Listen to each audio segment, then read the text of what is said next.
नमस्कार दोस्तों, all TT channel पे आपका फिर से एक बार स्वागत है। आज फिर से मैं आप लोगों के बीच क्लास 6 चैप्टर 8 का भूगोल लेकर के उपस्थित हुआ हूँ। सी टैट अन्य किसी भी टैट के दृष्टिकोण से बहुत ही महत्वपूर्ण चैप्टर है। यहाँ से तो प्रश्न आते ही हैं। मुझे लगता है कि आप इस चैप्टर को बार बार देखें और अपने नोट्सबुक भी बनाएं। तो चलिए, इस चैप्टर का नाम है भारत, जलवायु, वनस्पति तथा वन्य प्राणी। इसको देखते हैं। जैसे कि मैंने आपको पहले ही कहा है कि इस चैप्टर का नाम है भारत, जलवायु, वनस्पति तथा वन्य प्राणी। तो कहता है कि आप मौसम के बारे में प्रतिदिन समाचार पत्रों में पढ़ते हैं तथा टेलीविज़न पर देखते हैं अथवा दूसरों को इस संबंध में बातें करते हुए सुनते भी हैं। आप जानते हैं कि मौसम वायुमंडल में दिन प्रतिदिन होने वाली या होने वाला परिवर्तन है। इसमें तापमान, वर्षा तथा सूर्य का विकिरण इत्यादि शामिल है। उदाहरण के लिए मौसम कभी गर्म या कभी ठंडा होता है। कभी कभी आसमान में बादल छा जाते हैं जो कभी वर्षा होती है। आपने ध्यान दिया होगा कि जब बहुत दिनों तक मौसम गर्म रहता है तब आपको ऊनी वस्त्रों की आवश्यकता पड़ती है। आप खाने पीने में ठंडे पदार्थों को पसंद करते हैं और इसके विपरीत ऐसे भी दिन होते हैं जब आपको ऊनी वस्त्रों के बिना ठंड लगती है। ठंडी और तेज हवाएं चलती हैं। इन दिनों में आप गर्म चीज़ें खाना पसंद करते हैं। सामान्यतः भारत में प्रमुख मौसम होते हैं। अब भारत में जो प्रमुख मौसम है उसके बारे में हम जानते हैं। पहला है आपका कि दिसंबर से फरवरी तक ठंडा मौसम सर्दी का होता है। उसी के बाद मार्च से मई तक गर्म मौसम गर्मी। उसी के बाद जून से सितंबर तक दक्षिण पश्चिम मानसून का मौसम वर्षा। उसके बाद अक्टूबर और नवंबर में मानसून के लौटने का मौसम शरद मौसम होता है। आगे देखिए, शीत ऋतु के बारे में हम जानते हैं। शीत ऋतु ठंडे मौसम में सूर्य की सीधी किरणें नहीं पड़ती है, ये आपको पहले से भी पता होगा, जिसके परिणाम स्वरूप उत्तर भारत का तापमान कम हो जाता है। अब हम ग्रीष्म ऋतु के बारे में जानते हैं। यदि ऐसा प्रश्न आता है कि ठंडे मौसम में सूर्य की सीधी किरणें नहीं पड़ती है, जिसके परिणाम स्वरूप कौन सी भारत में तापमान कम हो जाता है, तो आप लोग बिल्कुल नहीं भूलेंगे। यहाँ पर स्पष्ट लिख दिया है उत्तर भारत में। अब ग्रीष्म ऋतु गर्मी के मौसम में सूर्य की किरणें अधिकतर सीधी पड़ती हैं। तापमान बहुत अधिक हो जाता है। दिन के समय गर्म एवं शुष्क पवन बहती हैं जिसे लू कहा जाता है। अब लू के बारे में भी आपको प्रश्न आ सकता है, पहले भी कई बार आया है कि लू किसे कहते हैं। तो देख लीजिए, यहाँ पर स्पष्ट इन्होंने लिख दिया है कि तापमान बहुत अधिक हो जाता है। दिन के समय गर्म एवं शुष्क क्या चलती हैं, पवन मतलब हवाएं चलती है, जिसे लू कहा जाता है। आपने इसे देख भी लिया होगा, सुन भी लिया होगा और अपने आप में स्मरण भी कर लिया होगा। आगे है आपका आओ खेलें। अब यहाँ पर खेल खेलने के लिए बोलते हैं। ये बच्चों का टॉपिक है, इसे आप वैसे ही देख लीजिए स्पष्ट से। इसको मैं पढ़ूंगा नहीं, आगे मैं बढ़ता हूँ। वैसे यहाँ पर देखना बहुत जरूरी था क्योंकि यहाँ पर वर्षा का जिक्र किया गया है कि कौन सी भाषा में क्या कहा जाता है, तो उसे हम देख लेते हैं। देखिए, इन्होंने हिंदी में वर्षा शब्द है, ये सभी को पता है, हम आप बोलते भी हैं। मराठी में वर्षा को कहते हैं पाउस, ये नहीं भूलना है आपको क्योंकि ऐसे प्रश्न आ सकता है। उर्दू में बारिश और बंगाली में वर्षा, क्या बोलते हैं, वर्षा। इसे आप लोग याद कर लेंगे, यहाँ से प्रश्न आ सकता है। आगे है आपका दक्षिण पश्चिम मानसून या वर्षा का मौसम। इसके बारे में हम जानते हैं। दक्षिण पश्चिम मानसून के बारे में हमने पहले भी पढ़ा है और अभी भी पढ़ रहे हैं। दक्षिण पश्चिम मानसून या वर्षा का मौसम देखा जाए तो एक तरफ से बहुत ही सुहावना भी हो सकता है। जैसे कि देखिए, यह मानसून के आने तथा आगे बढ़ने का मौसम है।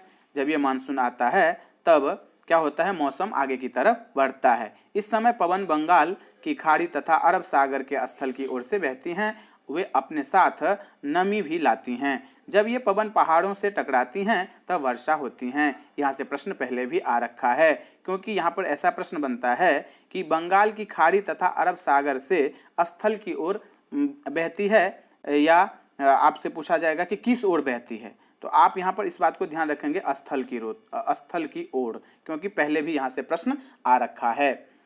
अब यहाँ पर दूसरा भी है कि जब ये पवन पहाड़ों से टकराती है तब क्या होता है, वहाँ पर भूकंप होता है या क्या होता है। तो देखिए यहाँ पर उन्होंने स्पष्ट लिख दिया है कि वर्षा। आगे हम देखते हैं मानसून के लौटने का मौसम या शरद ऋतु। अब यहाँ पर मानसून के लौटने का मौसम या शरद ऋतु के बारे में कहा गया है। इस समय पवन स्थल भागों से लौटकर बंगाल की खाड़ी की ओर बहती है। अब जब मानसून, जैसे कि मौसम देखा जाए तो मानसून लौटने वाली होती है, तब किधर बहती है पवन, देख लीजिए। इस समय पवन स्थल भागों से लौटकर बंगाल की खाड़ी की तरफ बढ़ती है। उस समय बंगाल की खाड़ी से स्थल की ओर बह रही थी, लेकिन यहाँ पर बंगाल की खाड़ी की ओर बहती है। कहाँ से, तो स्थल से। आगे देखिए यहाँ पर कह रहा है कि यह मानसून के लौटने का मौसम होता है। भारत के दक्षिणी भागों विशेष करके तमिलनाडु तक आंध्र प्रदेश में इस मौसम में वर्षा होती है। और लौटते समय कौन सी जगह वर्षा होती है, तो तमिलनाडु और आंध्र प्रदेश। इस बात को ध्यान रखना है। किसी स्थान पर अनेक वर्षा में मापी गई मौसम की औसतम दशा को क्या कहते हैं, जलवायु कहते हैं। इस बात को भी आपको ध्यान रखना है। आगे हम देखते हैं कि भारत की जलवायु को मोटे तौर पर मानसूनी जलवायु भी कहा जाता है। इस बात को भी ध्यान रखना है। भारत की जलवायु को मोटे तौर पर क्या कहा जाता है, तो मानसूनी जलवायु कहा जाता है। मानसून शब्द अरबी भाषा के मौसम से लिया गया है। यदि ऐसा प्रश्न आता है कि मानसून शब्द किस भाषा की है, तो अरबी भाषा के मौसम से लिया गया है, जिसका अर्थ होता है मौसम। उसके बाद कहते हैं कि भारत की स्थिति उष्ण कटिबंध में होने के कारण, कौन सी, उष्ण कटिबंध में होने के कारण अधिकतर वर्षा मानसूनी पवन से होती है। भारत में जो वर्षा होती है ये कौन सी पवन से होती है, तो मानसूनी पवन से। भारत में कृषि वर्षा पर निर्भर है। भारत में जो कृषि कार्य है वो किस पर निर्भर है, तो वर्षा पर ही निर्भर है। अच्छे मानसून का मतलब है पर्याप्त वर्षा तथा प्रचुर मात्रा में फसलों का उत्पादन होना। इस बात को भी आप लोग नहीं भूलेंगे। आगे हम देख लेते हैं कि कुछ यहाँ पर देखने लायक है, यहाँ पर नहीं है।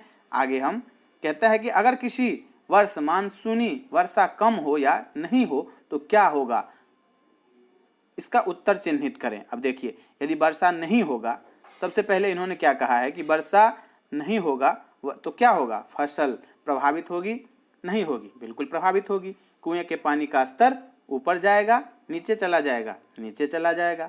गर्मी का मौसम लंबा होगा, छोटा होगा तो लंबी होगी। बिल्कुल सही इन्होंने कहा है। तो आगे हम इसको स्पष्ट करते हैं।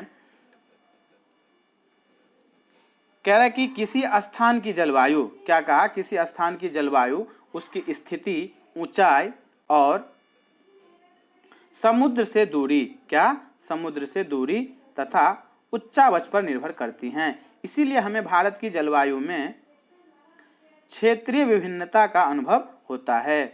राजस्थान के मरुस्थल में स्थित जैसलमेर तथा बीकानेर बहुत गर्म स्थान है। अब यहाँ पर देखा जाए कि सबसे गर्म स्थान यदि पूछा जाता है तो आप लोग जैसलमेर तथा बीकानेर को ही चिन्हित करेंगे। और ये कौन सी जगह पर है, तो राजस्थान में है। जबकि जम्मू तथा कश्मीर के द्रास एवं कारगिल में बर्फीली ठंड पड़ती है। कौन सी जगह, अब दो तो हमने गर्मी वाला देख लिया, कौन कौन सी था, राजस्थान में था वो जैसलमेर और बीकानेर। और जो ठंडी वाला जगह है वो कौन सा है, तो देख लीजिए आप, जम्मू तथा कश्मीर के द्रास एवं कारगिल में बर्फीली ठंड पड़ती हैं। तटीय क्षेत्र जैसे मुंबई तथा कोलकाता की जलवायु मध्य रहती है। यहाँ पर ना ठंडी ना गर्मी, मध्य रहती हैं। वे ना ही अधिक गर्म है और ना ही अधिक ठंड है, मैंने अभी पहले ही आपको बता दिया है।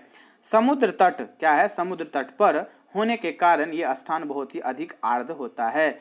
विश्व में सबसे अधिक वर्षा मेघालय में स्थित मौसिनराम में होती है। कहाँ पर होती है सबसे अधिक वर्षा, मेघालय में।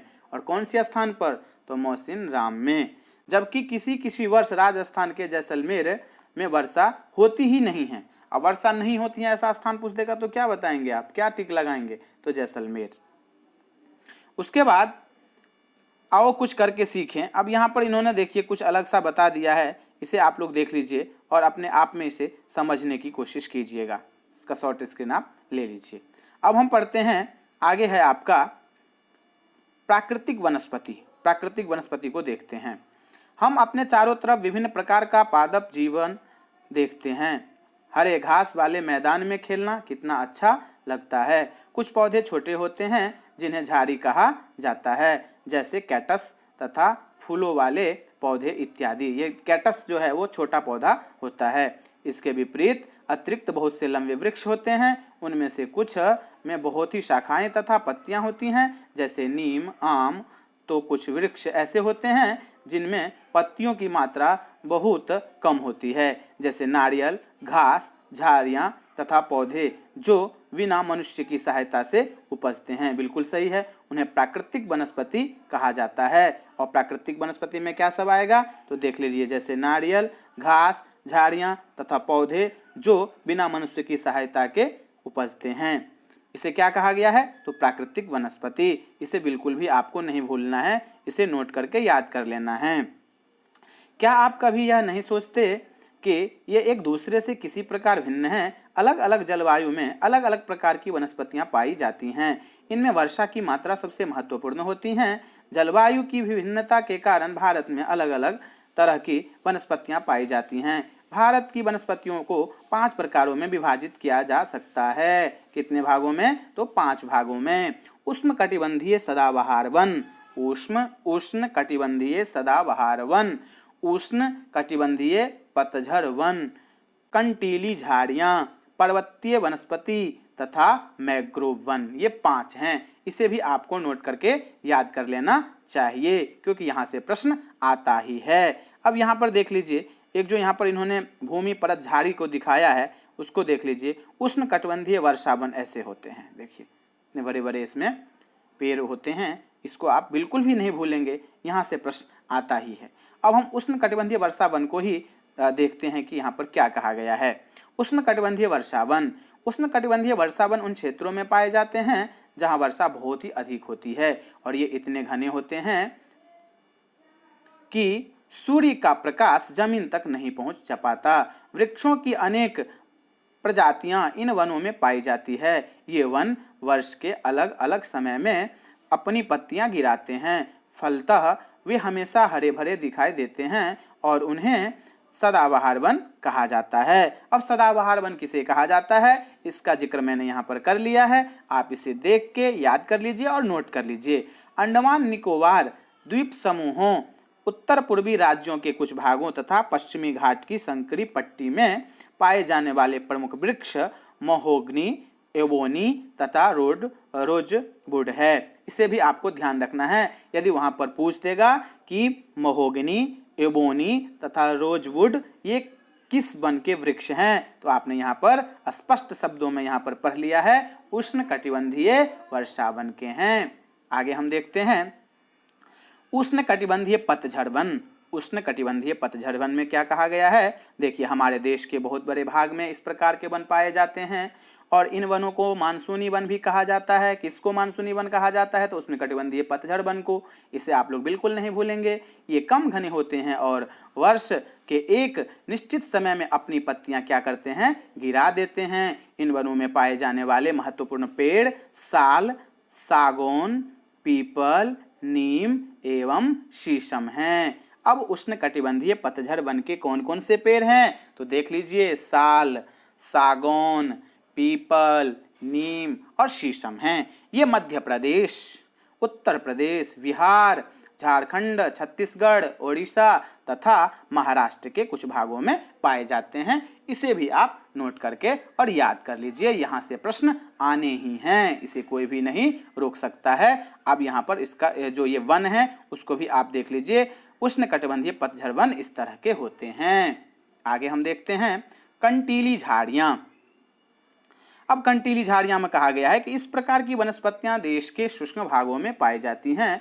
पानी की क्षति को कम करने के लिए इनकी पत्तियों में बड़े बड़े कांटे होते हैं और इनके महत्वपूर्ण वृक्ष हैं कैक्टस, खैर, बबूल, कीकर इत्यादि। अब कंटीली झाड़ियां के बारे में आपने जान लिया। और इसके वृक्ष कौन कौन से हैं? तो कैक्टस के हैं, खैर के हैं और बबूल और कीकर के हैं। ऐसा प्रश्न आता है। राजस्थान, पंजाब, हरियाणा, पश्चिमी घाट के पूर्वी ढालों तथा गुजरात में ये वन पाई जाती हैं। इसे भी आपको नहीं भूलना है, इसे भी आप लोग नोट करके याद कर लीजिए, यहाँ से प्रश्न आने ही हैं।